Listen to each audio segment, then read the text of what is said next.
Welcome to another episode of The Latest with Maya. Today, I am so excited to have a conversation with the one and only Paula Pell. Um, Paula is an actress, writer, comedian, and producer, among so many other things. She was a writer for SNL, and most recently, you can see her as Gloria in Girls Five Ever. Thank you so much for being on my show. Oh, I've been so excited to talk with you. I can't tell you what this means to me. Maya, I'm so excited to talk to you. Thanks for inviting me. Even though Cool. we're in little boxes on Zoom, you invited me to the little box. We met in a Yes, box. Yeah. yes. Yeah. Yeah, so let's get started. So you are involved in so many facets of creativity. How do you find time to do it all, and where do you find your inspiration? Oh, well, my inspiration always has been just being around people. Back in the day at SNL, when they first gave us our schedule, when I first started there in 95, they gave us the schedule, and I looked at the schedule, and there were a lot of times where we were off. Like, I was used to wherever I worked or any job I worked in restaurants, anything, you didn't have like chunks of time off. And I kept looking at it going, this can't be right. Like, we must be doing something else on these off weeks. And I realized, A, that when you do a show, you're so exhausted by the end of one show, you could sleep for a month. But, but B, Lorne Michaels really believed in, he was very smart in knowing that you get comedy from being out in the world. You don't get comedy from sitting in an office and just getting in your own screwed up head, trying to like think of something out of nothing. So I think anything in the arts, if you're out among people, especially comedy, because I write characters. I love writing characters. At SNL, I wrote a lot of crazy characters. So I love listening to people, and I love meeting people, at a restaurant or somebody at a gas station, or that's funny, or my family, because my family is very funny. So there'll be something that happens with my family, and I'm like, thank you very much for that gift, because I'm going to go and write an idea for that. So that's where I get my inspiration for sure. And the kind of multitasking of everything, I think I got really good at over the years without even realizing it, that, a lot of these things, especially writing movies or writing TV shows or, excuse me, of course, when you're shooting something as an actor, which I've just started doing again in the last few years in a heavier way, it's a dense day. You're there the whole day. It's 14 hours. You start, in the dark and you end in the dark. But writing, sometimes you write something, you hand it in, and you wait for weeks for notes. So you got these pockets of time that if you're able to balance it all in your brain, it's good to take on a few different jobs at the same time. If you're lucky enough to get them, times I wasn't getting multiple jobs, but times when I did, I liked being able to, once I'm done with something for a bit, I know I have this thing I got to pick up and work on. So, but I'm going to be 61 next week, and I'm losing my energy a little bit in terms of all the trying to balance everything, but I'm so grateful that I'm still able to find jobs, because last year was rough with the strike and everything got real quiet. So I'm very, very excited now to be working a lot. Yeah. Well, a happy early birthday. Thank you. Yeah. So who has had the biggest impact on you professionally? Oh, I mean, I would definitely say Lorne Michaels. He was the one that plucked me out of Orlando, Florida, and saw me on a video, and they decided they wanted me to be a writer. I was performing on the video, but I wrote what I was performing. So they like to hire people that that they'd see perform, and they might not want to hire them in the cast, but they say if they wrote that, I like that script of what they're doing. Yeah. Sorry, I'm coughing. I ate a dry piece of toast right before we did this, which was really dumb. So I'm going to drink water. Yeah. It was real dumb move. I chewed a pine cone right before I started mine. Anyway, I think Lorne Michaels would be the first one for sure, because he really just saw someone that I was performing at the theme parks in Orlando, and he saw this video of me in this pilot, and they called me, and then a week and a half later I was up there writing for SNL. So that was the big thing, the biggest. And I think just watching him over the years choose comedy, how we choose the show, what we'd pick to be on, how he'd manage the stresses of when there were controversies or different things. I learned so much from just watching him. And then in movies, I think I really learned a lot from Judd Apatow, because when I left, I had helped with Bridesmaids a little bit on the set. And then I started working with Judd. When I left SNL, I moved to LA, and I started working with him more on movies. And I really learned a lot being on set with him. And then with Tina, even though she came there after me, we both, I think, taught each other as friends, in whatever we were working on. And when I wrote Sisters, and she was in it and she produced it, I think that experience taught me a tremendous amount, because you can't really learn it by not doing it, in my opinion. When you do it, it's different. It's like someone sitting down with someone and explaining what it's like to fix a car. And it's like, you can explain it all you want and show them a picture and a diagram, but they need to get out there and like feel it and know how everything goes and fits together. Oh, I love that. Yeah, Yeah. that's so cool. Yeah, my family and I were actually in New York in October, and we got to see Saturday Night Live. Yay! Yeah, which was incredible. It was so cool to see everything that goes into making it. Isn't it wild? Isn't it Yeah, wild how much it's live? Like, people do not still understand that it is live. And yeah, sometimes it used to freak me out. Like, have you ever had that thing, Maya, where that something's like, if I laughed right now, I'd get in real trouble, like that kind of like devil inside us that's like, I can't laugh when I'm in church or whatever it is, yeah. or I yelled out something. And every time we'd have a show and I'd be standing down in that floor, I'd have that little bit of devil in me of like, I could just walk through with my bra on and just like walk right through the camera, and like 5 million people would just see me, and I'd look at them and be like, and I could just walk off and end my career permanently. But it, like, that little draw to do something dangerous, because it was so live. And if I was ever in a sketch, I would come off stage and there was a phone at the desk, at the page desk there, right when you walk out. And I would run to the phone and call my mom, and I'd be like, did you see it? Because it was right then. It was like, I could pick it up literally and scream to her and be like, are you still watching it? Is there a delay? Of course, Yeah. my mom fell asleep a lot, so she would lie. She'd be like, oh, that was so funny. That was a riot. And I'd be like, what was it? What did you see that was funny? I'd quiz her, because I knew she was forgetting. Oh, I love that. Yeah. So who has had the biggest impact on you personally?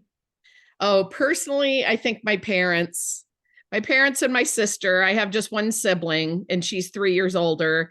And my parents are taught me everything that I am. They taught me to be a kind person. They taught me my humor, because they're both really funny, and my sister is really funny, and just taught me that ultimately everything will end up being okay. And you can, I had somebody say something. Oh, it was Renee Goldsberry said this to me last year when I was really worried about something, and I think my dog was sick or something, and she said, don't suffer things twice, like, until you know what the thing is, until you know what situation, whatever it is, because I'm a worrier, and so I get in that head and I suffer all of it, and then sometimes it does work out. Sometimes it's a good thing, because life is everything at once. So I think my parents really taught me to kind of always be kind to people, and to not be arrogant and not all the good things. And I don't always succeed because, none of us are perfect. And there's times where I, get frustrated or something. And I'm like, wow, that was not how I was brought up. Yeah. But no one's usually there. It's just me, yelling after I come in because I, tripped in a hole in the street. And then I come in and swear a few times. And then my dogs look at me like I'm insane. Yeah. Yeah. I love that. Um, so what small things bring you joy on a daily basis? What small things do I enjoy? Yeah, bring you joy on Oh, a bring me daily joy. basis. Oh, I'm going to show you one right now.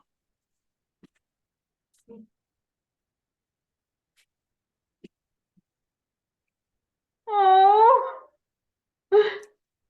This is Ernie. He is a huge pain in the butt. He is super lovey, but he's super like possessive. And if you're loving on him, like if you came over right now and sat on my couch and he would jump on you and curl up in your lap and want you to just hold him. And then if I come over, even though I'm his mom, I come over, then he's like, he's like, I'm with Maya. So he's fickle, but he's just whoever is there to love on him. He's their best friend. Oh, I love that. He's Um, cute. And then I do have to show you, I do have a number of animals, so we don't have enough time for me to show all of them to you, but I just got a new one this week. I kind of consider it my birthday present. Hey. This is the best birthday present I think I've ever gotten. Oh. This is Dolly, and she's my new pup. She's from a rescue in California. She's probably about 9. And she's never seen snow, and it's snowing out, really snowing out. It's like a foot of snow in April. And I woke up to it and I was so afraid she wouldn't go out and go to the bathroom. She went out and looked at it and got all squirrely and silly. She was like, yeah, I don't know what this is, but I like it. Oh, I love that. So animals, 100% since I was a young child. Yeah. Animals bring me joy. Music brings me joy. Friendships, food, all pretty simple things. I love just sitting in a house or at a table or, just sitting outside with people I love that make me laugh and just talking or just sitting talking and crying, just being real with people. Yeah. People, animals, and music are my favorite things, and nature. Yeah, I love that. Yeah. Yeah, my dog is actually sitting right next to me and she loves to just curl up next to you on the couch and Oh, what's her name? her name's Roni. Oh, like Yeah. macaroni. Yeah.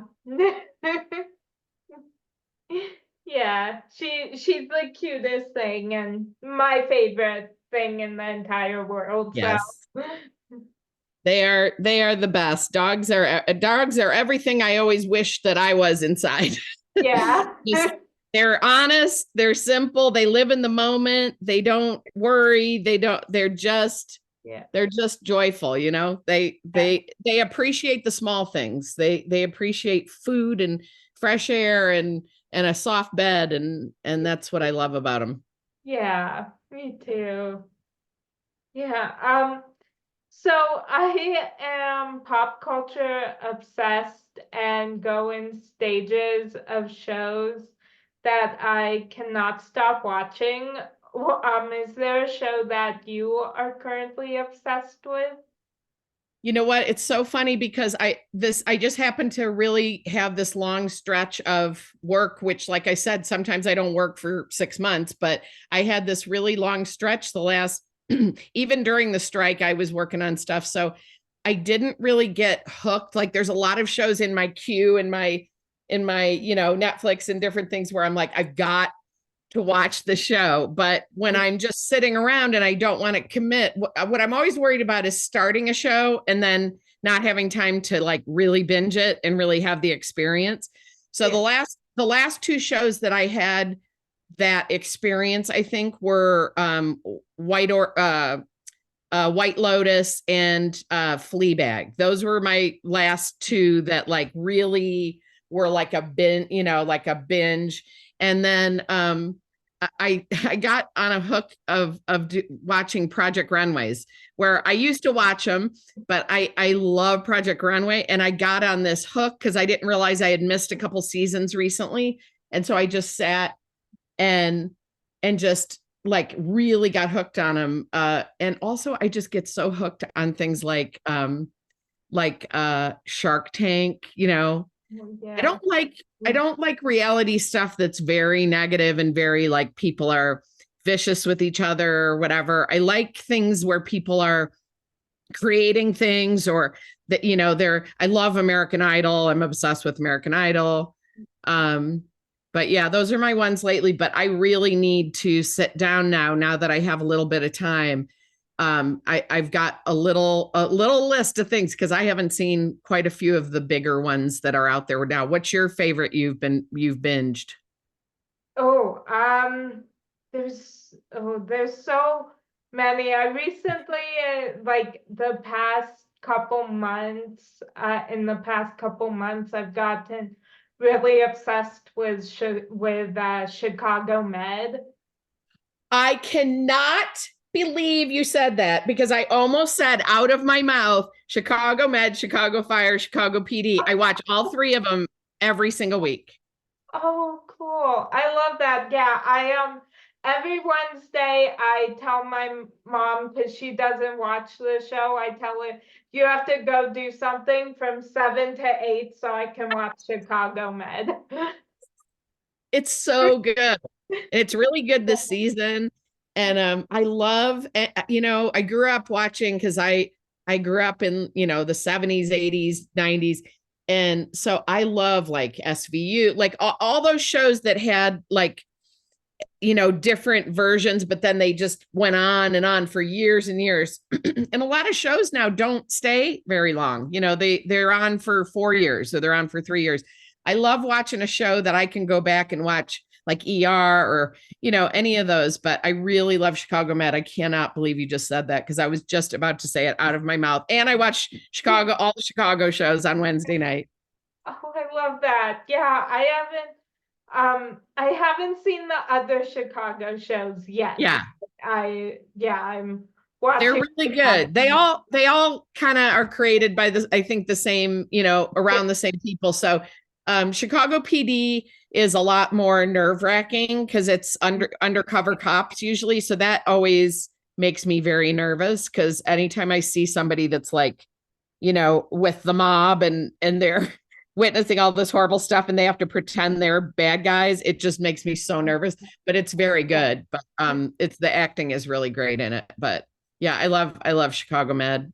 Yeah. I watch that a lot. Yeah. Oh, I love that. Yeah, I feel like now we were destined to meet now. Sisters from a different generation, you Yes. could be, you could be Yeah. my granddaughter, but you know, Yeah. Yeah, I feel like sisters from let's just say sisters. yes. I don't want to be your grandma. Yeah. I don't want to be anyone's grandma yet until my dogs have babies. Just kidding. They're not having Yeah. babies. They're all fixed. They're all fixed. Yeah. Um, I just have a couple more questions for you, if that's okay. Yes, of course. Thank you. So what genre of movie would your life story be told as? Oh, that's such a good question. I feel like it would be kind of like a good Judd Apatow movie. I think it would be a comedy, but with a lot of heart, a lot of, there'd be happy and sad, there'd be serious stuff, and then there'd, be really funny scenes. I think, because that's how I look back in my life, is there's just been, just like everyone else's life is just the light and the dark. And I feel like all comedies that I love always end up having both of them, because if a comedy's too goofy and it doesn't ever scratch the surface under the character and you ever see the person under the funny part, I don't really have that much interest in it, you know? Yeah. Like if if you've ever watched something where you go, I should have loved that. I don't know why I don't love it. And it's usually because it didn't make you feel anything. It didn't like, Yeah. you know, Yeah. and I'm learning that with screenwriting, after I've not rejected, but resisted learning all the structure of writing a movie script. I finally like given in and know that there is a structure that really works. And the part of movies that always get me is, there's all the funny. And then that gets to that towards the end of that movie and everyone kind of gets mad and breaks up, and then they go their separate ways, whether it be friends or a spouse, somebody married together. And it's like they go, and then there's the sad scenes with this good sad music, and Yeah. they're all like alone eating a pancake and going like, what have I done? And then they run to each other. That's my favorite thing, Yeah. I love that. Yeah. hopeful. Yes. Yeah, I love that. So if you had a warning label, what would yours say?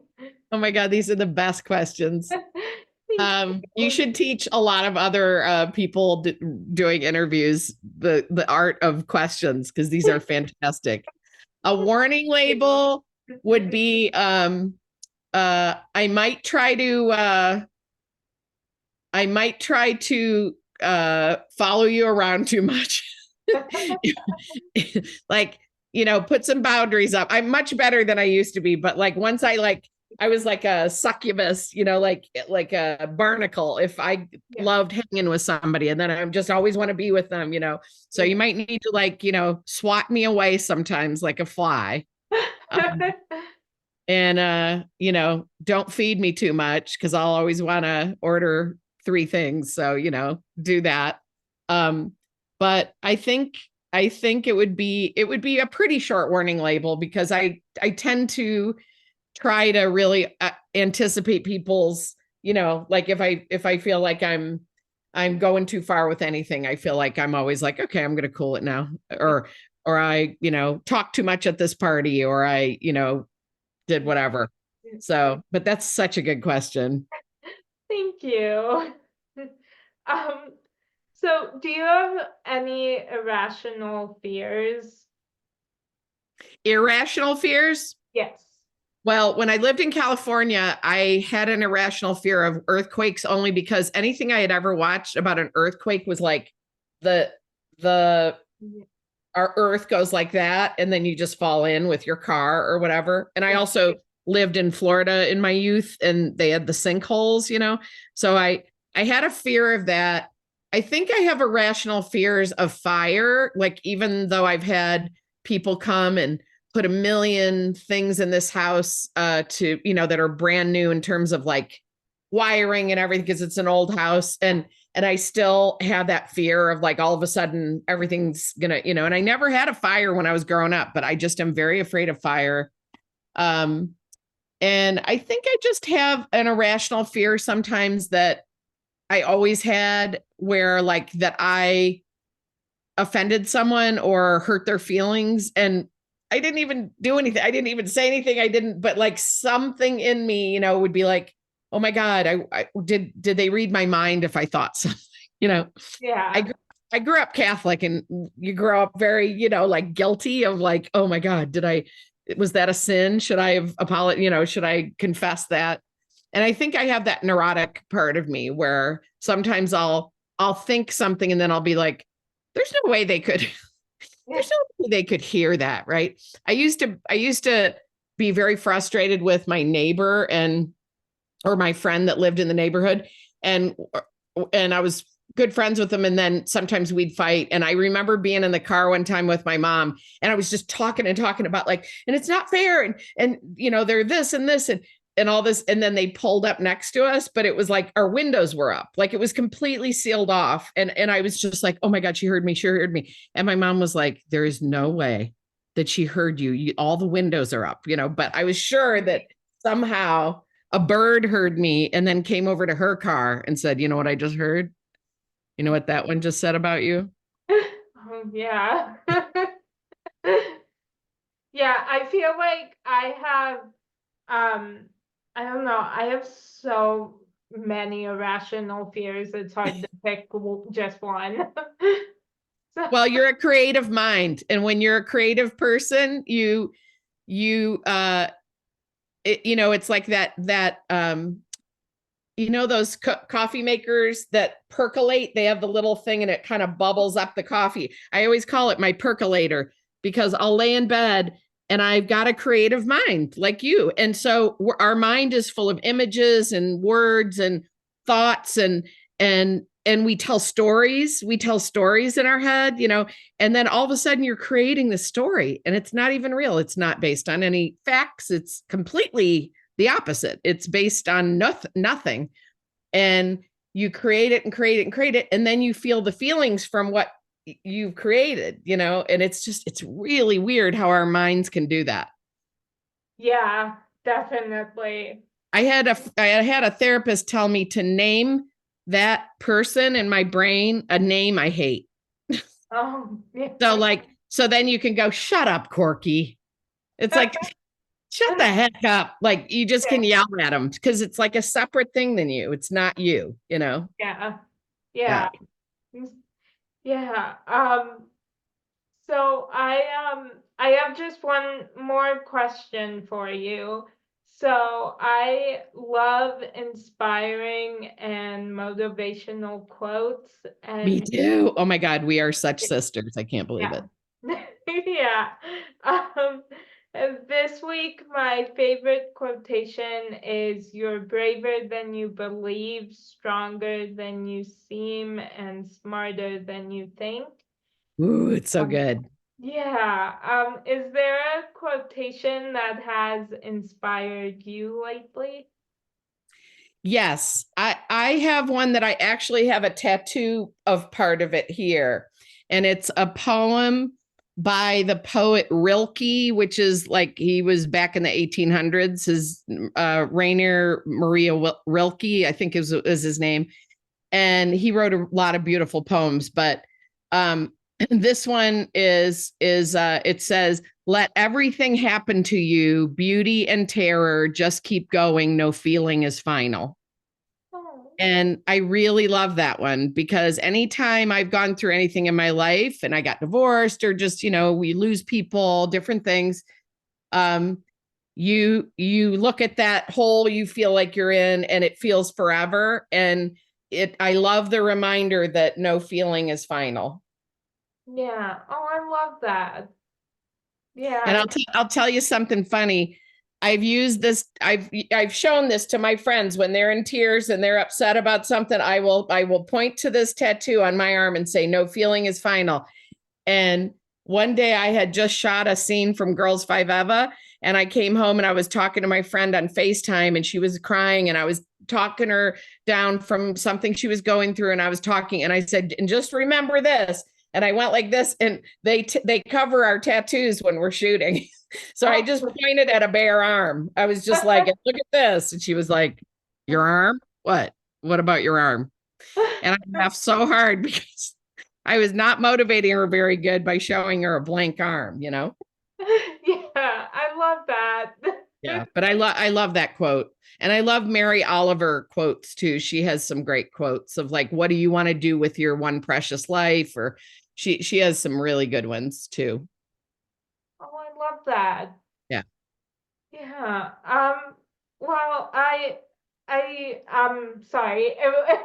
I'm mixing up all my words. I'm just so excited to be talking with you, and yeah, it means so much to me to talk with you, and I so appreciate your taking the time to join me today, and I hope you have a great rest of your day. Thank you, Maya. You too. I hope it stops snowing here in April. I hope you have a wonderful weekend. And anytime you want me to come on, I'd love to come and chat about shows. Maybe I'll watch another show so I can tell you about it. But we could also Yeah. just talk just about Chicago Med, which I'm Yeah, totally cool with doing. me too. Yeah.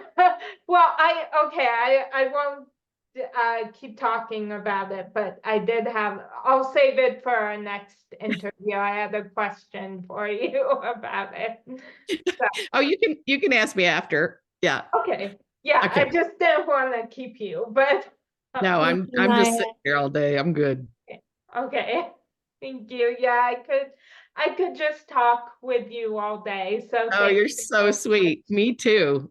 Thank you. Yeah, so yeah, again, thank you so much, and I hope you have a great rest of your day. You Um, too, Maya. thank you. Thank you. And that's a wrap on today's edition of The Latest with Maya.